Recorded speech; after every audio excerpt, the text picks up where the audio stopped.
Heard person कहता है मुझे भूख लग रही है। ये सुनते ही कुकी सोचने लगता है मुझे जल्दी से कोई रास्ता निकालना होगा इससे छुटकारा पाने के लिए। तभी एक ओल्ड लेडी वहाँ पे आ जाती है और कुकी से कहती है क्या तुम्हारा लेकर का बिजनेस इतना अच्छा चल रहा है? ऐसा लगता है फॉरेन से कोई आया है तुमसे लेकर खरीदने के लिए। कुकी कहता है मिसेस ट्रान ऐसा बिल्कुल भी नहीं है। ट्रान कहती है वाओ जरा इस फॉरेनर को तो देखो, उसने यूनिक कपड़े पहने हैं और उसके ईयर भी बहुत बड़े हैं। वो बहुत ही ज्यादा हैंडसम लग रहा है। उसका नाम क्या है? जिसपे वो ब्लू हेयर्ड वाला पर्सन कहता है मैं स्नेल हूँ। ये जब आप सुनते ही कुकी हैरान में पड़ जाता है। फिर वो ओल्ड लेडी से कहता है उसका नाम डीप क्यूआन है। ओल्ड लेडी कहती है क्या डीप क्यूआन? तो वो मिक्स्ड रेस का बच्चा हुआ ना, फिर भी उसका नाम चाइनीज है। कुकी हकलाते हुए कहता है हाँ। फिर वो ओल्ड लेडी कहती है अगर तुम्हारे पास फ्री समय होगा तो मेरे घर पे आ जाना स्वीट पोटैटो खाने के लिए। कुकी कहता है हाँ मैं जरूर आऊंगा। कुछ देर के बाद हमें दिखाया जाता है कुकी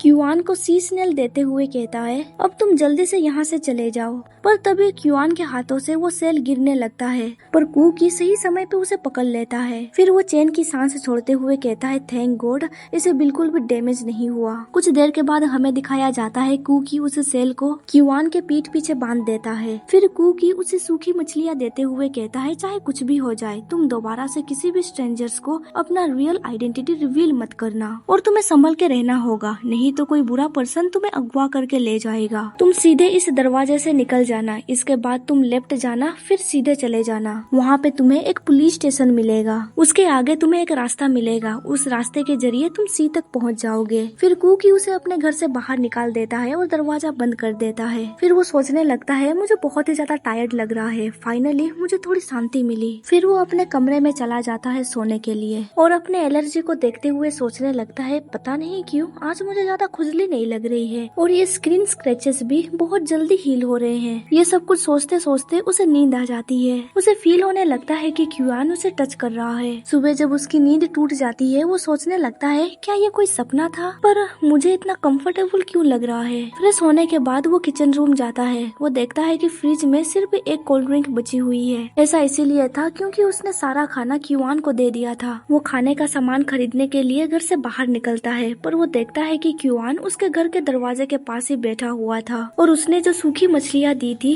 क्यूआन ने उसे बिल्लियों को खिला दिया था। क्यूआन को देखते हुए ऐसा लग रहा था कि वो बहुत ही ज्यादा थका हुआ था। उसे ऐसी हालत में देख के कुकी कहता है तुम पहले घर के अंदर चलो। ये सुनते ही क्यूआन की आंखें चमक उठती है। कुछ देर के बाद हमें दिखाया जाता है कुकी ने उस बड़े से सी सेल को वापस पानी में डाल दिया था। कुकी सोचने लगता है मैं तो ऑलमोस्ट भूल ही गया था, अगर सी स्नेल ज्यादा देर तक पानी से बाहर रहते हैं तो वो डिहाइड्रेशन से मर भी सकते हैं। फिर वो क्यूआन को कोल्ड ड्रिंक पीने के लिए देता है। उसे देखते हुए कुकी सोचने लगता है क्या वो रिकवर हो गया है? मैंने सी सेल को रेगुलर फ्रेश वाटर में डाला हुआ है। वैसे ये पर्सन तो सी स्नेल है ना, क्या ये उसके लिए सही रहेगा? क्यूआन कोल्ड ड्रिंक का ढक्कन खोलने लगता है। इधर कुकी सोच रहा होता है क्या सच में कोई ऐसी कहानी है जहाँ पे सी स्नेल एक ह्यूमन में बदल जाता है? सच में ये सब कुछ बहुत ही ज्यादा स्ट्रेंज है। फिर वो आगे सोचने लगता है जरा एक सेकंड रुको, वो तो एक सी स्नेल है ना। इस कमरे में कुछ ऐसे भी प्रोडक्ट है जो सी स्नेल से बने हुए हैं। अगर उसे इसके बारे में पता चलेगा तो ये सही नहीं रहेगा। मुझे जल्दी से ऐसी चीजों को हटाना पड़ेगा, नहीं तो वो गुस्सा हो जाएगा। फिर वो अपने लेकर आर्ट से बनाई हुई चीजों को वहाँ से हटाने लगता है। कुछ देर के बाद हमें दिखाया जाता है उसने सारे सामान को एक जगह पे इकट्ठा कर लिया था। वो बहुत ही ज्यादा थक चुका था।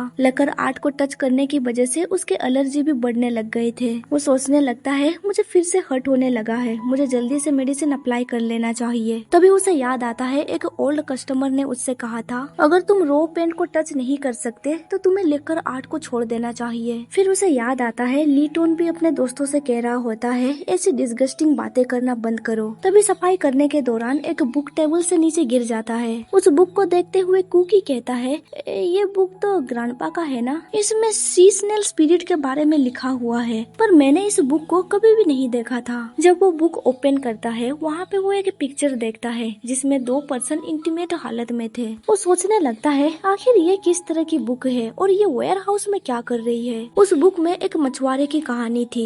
एक आइलैंड पे सुनसान गांव था। वहाँ पे एक लड़का रहा करता था। बचपन से ही वो कमजोर और अक्सर बीमार रहा करता था। गांव वाले उसे अजीब समझते थे और उससे दूरी बनाए रखते थे। बीमार रहने की वजह से उसके बदन पे रेड मार्क्स आने लग गए थे। ये पढ़ते ही कुकी सोचने लगता है, क्या वो फिशरमैन मेरी तरह दिखता था। एक दिन जब वो समुद्र के किनारे टहल रहा था, उसे एक अजीब सा सी सेल दिखाई दिया। वो सी सेल अपने सेल से बाहर नहीं निकल रहा था। उसे ये अजीब लगा, इसीलिए वो उसे घर ले आया और एक पानी के टैंक में रख दिया। चमकते हुए चांदनी रात में उस पानी से एक सुंदर औरत बाहर निकलती है। वो लड़की बहुत ही ज्यादा खूबसूरत थी। उसे देखते ही वो लड़का मोहित हो गया था। वो लड़की कहती है, असल में मैं एक सी स्नेल स्पिरिट हूँ। तुमने मेरी जान बचाई है, इसीलिए मैं एहसान लौटाने आई हूँ। भले ही उस लड़के की बीमारी बहुत ही ज्यादा गंभीर थी, लेकिन इसका इलाज हो सकता था। पर इसके लिए उसे सी स्नेल स्पिरिट के साथ शारीरिक संपर्क बनानी होगी। शारीरिक संपर्क और उनकी जीवन शक्ति एक होने से ही उसकी बीमारी ठीक हो सकती थी। ये पढ़ने के बाद कुकी तो पूरी तरह से हैरान में पड़ गया था।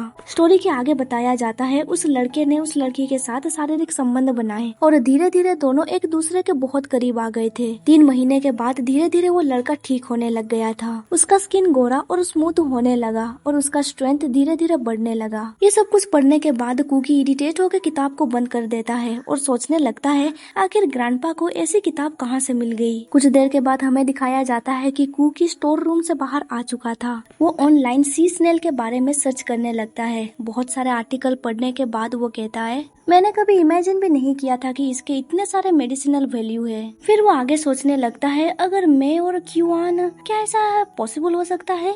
फिर वो अपना सर हिलाते हुए सोचने लगता है, जरा रुको रुको, मैं क्या सोच रहा हूँ। ऐसा भी तो हो सकता है मैंने बुक में जो कुछ भी पढ़ा वो एक इमेजिनरी स्टोरी है। मेरी सिचुएशन इतनी भी खराब नहीं है कि मुझे उसके साथ सोना पड़े। फिर वो लिविंग रूम के अंदर जाता है। वहाँ पे बबल्स भरे हुए थे।